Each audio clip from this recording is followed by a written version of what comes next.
Assalamualaikum warahmatullahi wabarakatuh. Innal hamdalillah nahmaduhu wa nasta'inuhu wa nastahdihi wa nastaghfiruh wa natubu ilayhi wa natawakkalu alayhi wa na'udzu billahi min shururi anfusina wa sayyiati a'malina may yahdihillahu fala mudilla lahu wa may yudlil fala hadiya lahu. Allahumma salli wa sallim wa barik ala Muhammad wa ala ali Muhammad kama sallaita wa sallamta wa barakta ala Ibrahim wa ala ali Ibrahim fil alamin innaka Hamidum Majid. Amma ba'd. Muslim-musliman al-hati dan dikasihi sekalian, kembali kita pada ayat ke-45 dan 46 dari surah Yusuf. Rujuk ya pada jilid yang keempat, muka surat 583. Milikilah tafsir Ibn Katsir, kerana ia sebaik-baik khazanah ilmu untuk kita rujuk. Kerana memahami Al-Quran memerlukan kepada tafsir. Dan tafsir ini telah diterima selama kurun lamanya, lebih 500 tahun oleh para ulama Islam di seluruh dunia sebagai rujukan utama teras untuk memahami Al-Quran. Baik, ayat ke-45. A'udzubillahi minasyaitanir rajim. Wa qala alladhi naja minhuma waddakara ba'da ummatin ana unabbi'ukum bita'wilihi fa'arsilun. Yusuf ayyuhas siddiq aftina fi sab'i baqaratin simani ya'kuluhunna sab'un 'ijaf wa sab'i sumbulatin khudrin wa ukhra yabisat la'alli arji'u ila an-nasi la'allahum ya'lamun. Sadaqallahul azim. Dan berkatalah orang yang selamat di antara mereka berdua dan teringat kepada Yusuf sesudah berapa waktu lamanya. Aku akan menceritakan kepadamu tentang orang yang pandai mentadbirkan mimpi itu. Maka utuslah aku kepadanya. Setelah pelayan itu berjumpa dengan Yusuf, dia berseru, Yusuf, wahai yang amat dipercayai, terangkanlah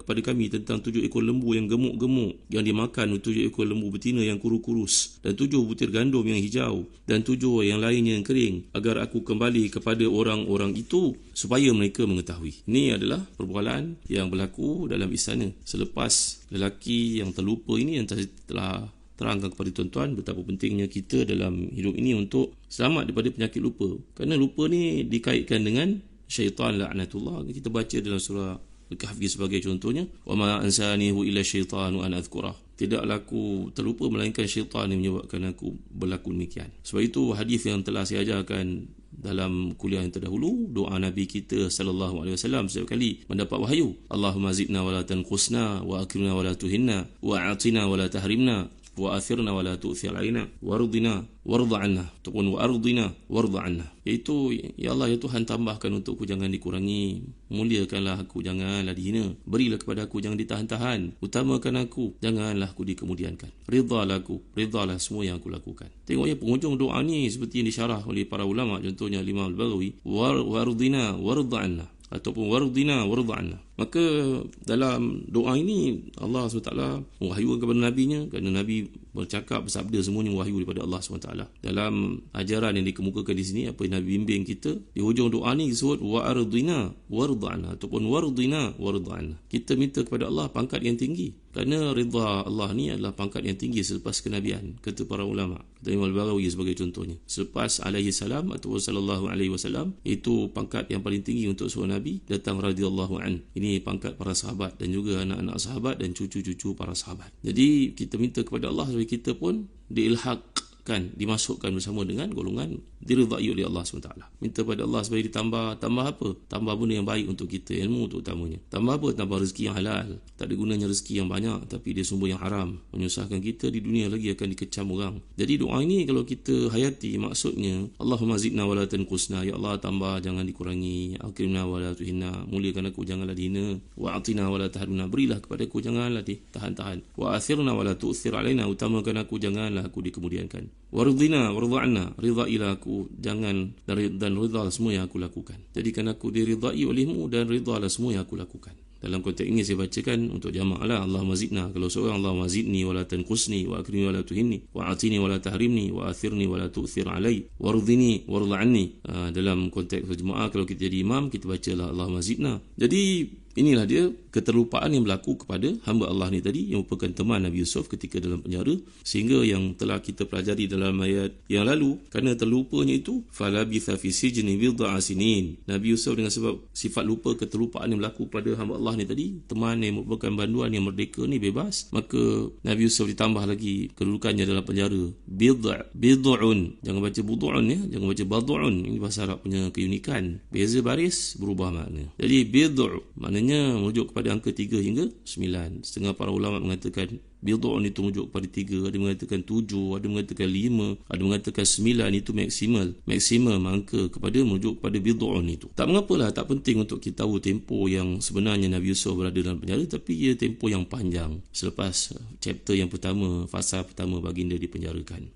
Perhatikan perkataan yang digunakan oleh Allah, ta'burun. Ini dari perkataan abara. Saya pernah jelaskan kepada tuan-tuan seperti pandangan Raghib Al-Asfahani, ulama tafsir yang terkemuka itu, bahawa perkataan abara ya'buru ini merujuk kepada menyeberang.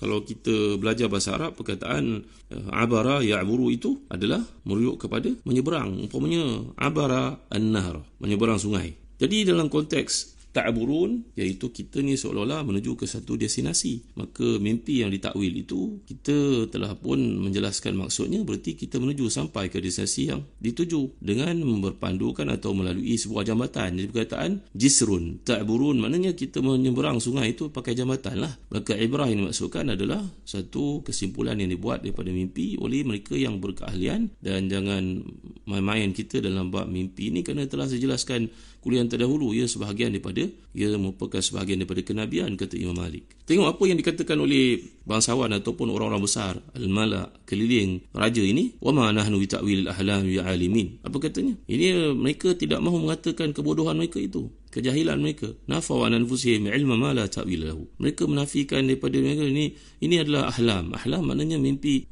yang tidak berpaksikan kepada satu kebenaran. Dia tidak ada asas yang konkret. Jadi innahum nafaw an anfusihim ilma ta'bir mutlaqan. Maka mereka mengatakan kalau dalam bab begini, innahum qasadu mahwaha min sadril maliki hatta la yashtagil biha wa lam yakun ma dhakaruhu min nafi al-ilmi haqiqatan. Jadi si bangsawan-bangsawan ataupun wuzara ataupun malak yang ada keliling raja ini, pemuka-pemuka bangsawan berkedudukan yang punya kedekatan hubungan dengan raja ni, ketika diminta untuk mentakwilkan mimpi, maka pertama sekali mereka mengatakan ini merupakan hulum, ahlam. Bukan hulmun je, ahlam, mubalaghah. Nak sifatkan bahawa benda itu jangan nak beratlah raja, ini hanyalah gangguan ataupun bunga-bunga tidur, mainan masa tidur. Sudahlah tuanku, jangan ambil beratlah. Mereka tidak mahu mengatakan ini merupakan ru'yah. Mereka mengatakan ini ahlam. Bila mereka tak tahu terhadap perkara tersebut, mereka tidak mengatakan kami tidak tahu, tapi mereka mengatakan ini hanya mainan tidur, ini gangguan tidur, ini satu benda yang datang ketika mungkin menghantui tuanku, perkara yang berlaku pada siang hari. Manalah raja ada benda yang menghantuinya, tuan-tuan. Semua benda dia nak, dia dapat. Maka inilah yang berlaku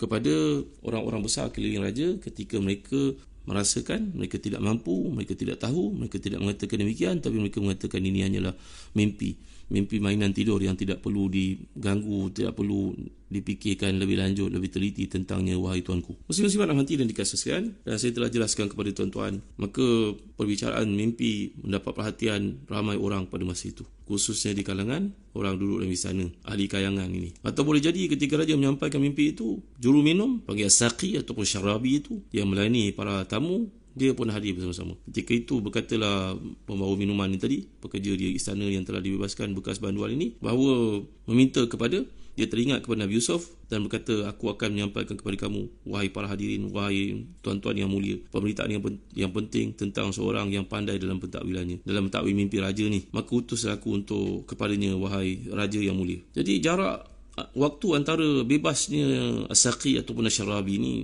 yang memberi minum pada raja ni dengan peristiwa mimpi raja, kata dalam seperti dijelaskan oleh Ibn Ashur daripada Old Testament, jaraknya 2 tahun. Jadi bentuk jamak yang digunakan, ana unabiukum bita'wilihi fa'arsilun. Aku akan menyampaikan kepada kamu, ditujukan kepada raja dan sesiapa yang ada dalam majlis raja pada masa itu agaknya. Ni Ibn Ashur pendapat bahawa ia ditujukan kepada raja sendiri, kerana bila kita berkata dengan orang besar-besar, kita menggunakan antum, maka ta'burunlah sebagai satu bentuk penghormatan. Memang dalam bahasa Arab, bentuk jamak digunakan untuk penghormatan bagi orang yang sedang kita berbicara dengannya. Jadi banyak ulama yang pendapat bahawa kata kami yang digunakan dalam Quran menunjuk kepada Allah Subhanahu Wa Taala. Ini menunjukkan kepada keagungan dan kemuliaannya. Maka dipendekkan cerita, dia pun diutus. Ni dalam bahasa Arab, memang dari sudut konteks bahasa Arab kita kena memahami perkara semikian. Kata Syekh Abdul Rahman Hasan Al-Banna Al-Maidani dalam kitabnya Qawaidut Tadabbur, pentingnya kita bila mentadabbur Quran ni, kita kena memahami asbabun nuzul, kena memahami ada mahazif, matuyat. Dalam Quran ada bab yang dipanggil sebagai mahazif, makna ada benda yang dihazafkan. Macam orang bercerita dengan kita lah. Hari tu saya pergi ke Arab Saudi, saya menyampaikan kuliah. Saya ditangkap oleh polis. Polis bawa pergi ke tempat persiasatan. Tak perlulah kita tanya, habis kau kena jail berapa tahun? Kan dia ada depan kita. Maknanya apa dia cakap itu berlaku sekejap sajalah, mungkin sejam, 2 jam, paling lama pun sehari. Maka dia bercerita di depan kita, maknanya perkara yang lalu itu sebentar saja. Tak adalah cerita lanjut terhadap dalam penjara itu apa berlaku dan sebagainya. Maka demikianlah juga Al-Quran. Ini satu bahagian daripada Al-Quran dipanggil sebagai mahazif, matwiyat. Untuk mentadabbur Al-Quran, perlunya kita ada perasaan kesedaran seperti ini, bahawa sekarang dia pun diutus dalam ayat yang ke-46. Lalu teringatlah dia kepada Nabi Yusuf ni tadi, wadzakara ba'da ummatin, dan perkataan ummah yang digunakan oleh Allah SWT ini ummatin, wa qala alladhina naja minhuma wadzakara ba'da ummatin. Ini perkataan ummah ini pun ada penjelasannya dalam tafsir-tafsir Quran. Ummah ni maksudnya segolongan manusia, bukan? Tapi dalam bahasa Arab ia juga merujuk kepada hin, merujuk kepada waktu. Ba'da waqtin, ummatin juga merujuk kepada waktu sebenarnya. Digunakan dalam bahasa Arab seperti itu, kata Ibn Abbas radhiyallahu anhu. Ibn Abbas ni pernah ada seorang bernama Nafi' bin Al-Azraq. Beliau ni daripada kabilah Azariqah, datang untuk berhujah dengan Ibn Abbas, mengatakan bahawa dalam Quran ni banyak dakhil ni banyak perkataan diambil daripada bukan bahasa Arab. Maka dia bertanya kepada Ibn Abbas. Ibn Abbas menjawab dengan pembuktian dari syair-syair jahiliyah yang menunjukkan bahawa orang jahiliyah Arab perlu menggunakan perkataan tersebut. Jadi antara diterangkan ummatin ni merujuk kepada banyak makna. Antaranya kata Ibn Abbas merujuk kepada hin ataupun waqtin, zaman. Juga perkataan ummatin ini merujuk kepada nisyan, qalahu Ikrimah. Dalam tafsir Nukat wal Uyun oleh Imam Al-Mawardi menjelaskan perkataan ummah ni merujuk kepada waktu, merujuk kepada lupa, dan mungkin juga merujuk kepada ba'da ummatin minan nas, merujuk kepada ada satu yang dihazafkan di sini kerana telah pun difahami seperti yang saya terangkan kepada tuan-tuan dalam bab mahazif. Bila kita belajar tafsir Al-Quran, seperti kita sebutlah, habis kampung tu hancur. Kita kata kampung tu maknanya penduduk kampung lah yang dalam keadaan susah. Negara tersebut mengalami inflasi, kita kata. Maksud negara itu adalah ekonomi negara itu. Ada satu yang